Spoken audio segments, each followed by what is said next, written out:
नमस्कार दोस्तों। वो सपने जो हर साल लाखों भारतीय युवाओं को सरकारी नौकरी की राह पर ले जाती है, एक ऐसी राह जो मेहनत, लगन और उम्मीद की नींव पर बनी होती है। लेकिन जब क्या होता है, जब यही राह बाधाओं, विवादों और भ्रष्टाचार की भेंट चढ़ जाती है। कर्मचारी चयन आयोग यानी एसएससी, जिसे देश के लाखों युवाओं का भविष्य तय करना था, वो खुद आज सवालों के घेरे में है। पेपर लीक, तकनीकी खामियां, भर्ती घोटाले और इसी क्रोध में सड़कों पर उतरते छात्र। आखिर एसएससी के साथ चल क्या रहा है? क्या ये एसएससी की नाकामी है या इसके पीछे कुछ और बड़ा खेल है? आज हम इसे शुरू से समझने वाले हैं। सबसे पहले समझते हैं कि एसएससी क्या है। कर्मचारी चयन आयोग यानी स्टाफ सिलेक्शन कमीशन भारत सरकार के अधीन एक संगठन जो विभिन्न मंत्रालय, विभागों और कार्यालयों में ग्रुप बी और सी के पदों पर भर्ती करता है। 1975 में स्थापित इस आयोग का मकसद था निम्न और मध्य स्तर की सरकारी नौकरियों के लिए एक योग्य उम्मीदवार चुनना।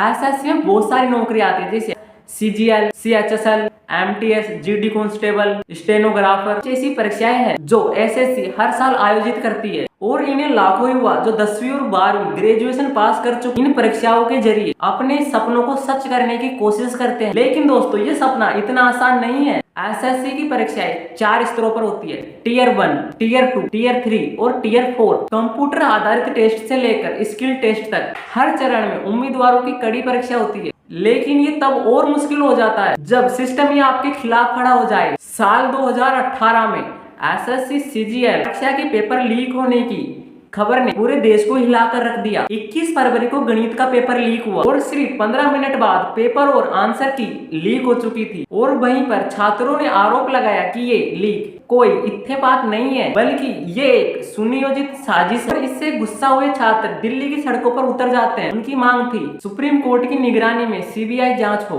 एसएससी के चेयरमैन सिम खुर्राना, उन्होंने उस समय कहा कि ये विरोध सिर्फ 2 कोचिंग इंस्टीट्यूट के छात्रों का है। सच्चाई ये थी कि पूरे देश के छात्र आंदोलन कर रहे थे। आखिरकार गृह मंत्री राजनाथ सिंह को हस्तक्षेप करना पड़ा और सीबीआई जांच के आदेश दे दिए गए। और फिर इसका परिणाम क्या हुआ? 21 फरवरी की परीक्षा को रद्द की गई और 9 मार्च को दोबारा ये आयोजित की गई। लेकिन बस ये तो शुरुआत थी। 2018 का विवाद खत्म होने का नाम नहीं ले रहा था। छात्रों का कहना था कि नौकरी न लगने और पैसा लेकर भर्ती करने के आरोप एसएससी पर लग रहे थे। क्या ये सिर्फ एक तकनीकी खराबी थी या कुछ और? आइए अब हम 2025 इन विवादों पर बात कर रहे हैं। 2025 तक आते आते एसएससी के विवाद और गहरे हो जाते हैं। इस बार मुद्दा था तकनीकी खामियां, अनुचित केंद्र आवंटन। एसएससी की सीजीएल और सीएचएसएल जैसी परीक्षाओं में विद्यार्थियों की शिकायत थी कि ऑनलाइन सिस्टम में गड़बड़ी है। मेरठ में एक एसएससी की एग्जाम होती है और अचानक टेस्ट के दौरान सर्वर डाउन हो जाता है। उस सर्वर डाउन होने के कारण छात्रों को घंटों इंतजार करना पड़ता है। लेकिन सबसे बड़ा मुद्दा था परीक्षा केंद्रों का आवंटन। दोस्तों,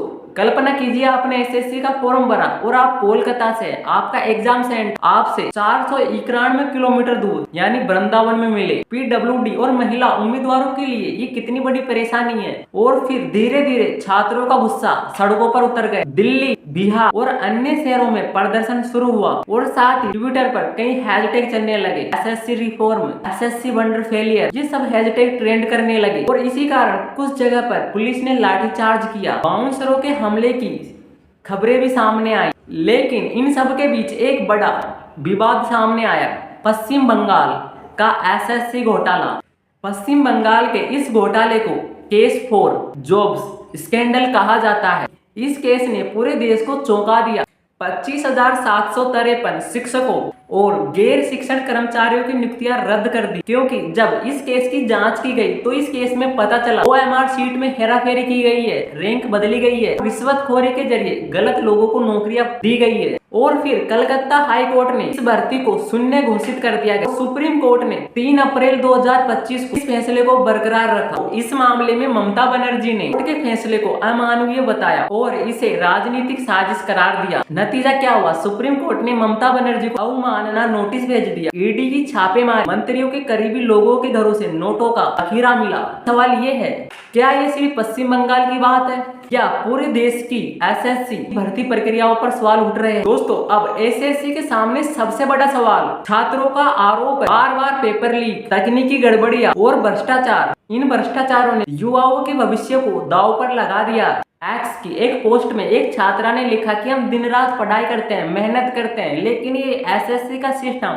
पेपर लीक, ये सब हमारी मेहनत को खराब कर दे। 2018 से लेकर 2023 तक एसएससी ने कई सुधार किए, जैसे मल्टीटास्किंग परीक्षाएं 13 भारतीय भाषाओं में आयोजित की जाती है। लेकिन क्या ये सुधार काफी है? छात्रों की मांग है कि परीक्षा प्रणाली पूरी तरह डिजिटल और निष्पक्ष हो। और लास्ट, छात्रों की आवाज। एसएससी में एक छात्र प्रतिनिधि समिति बनाई जाए जो सुझाव और शिकायतों को सीधे आयोग तक पहुंचाए। इन सब बदलावों से एसएससी लाखों युवाओं का भरोसा जीत सकता है, लेकिन ये बदलाव तभी आएंगे जब हम और आप जैसे लोग आवाज उठाएंगे। एसएससी का विवाद एक संस्था की कहानी नहीं है, ये उन लाखों युवाओं की कहानी है जो हर दिन रात दिन मेहनत करते हैं। क्या ये एसएससी का सिस्टम लाखों युवाओं का सपना सच करने में मदद करेगा या उन्हें कुचल देगा? आज हमने एसएससी के विवादों, आंदोलनों और समाधानों की बात की, लेकिन असली बदलाव तब आए हम सब मिलकर सिस्टम से सवाल करें। एसएससी सुधार कर सकता है? नीचे कमेंट करें और इस वीडियो को उन तक पहुंचाएं जो इस लड़ाई का हिस्सा है। तो दोस्तों, ये था एसएससी का पूरा भ्रष्टाचार और लड़ाई, आंदोलन। दोस्तों, मिलते हैं अगली वीडियो पर। जय हिंद, जय भारत।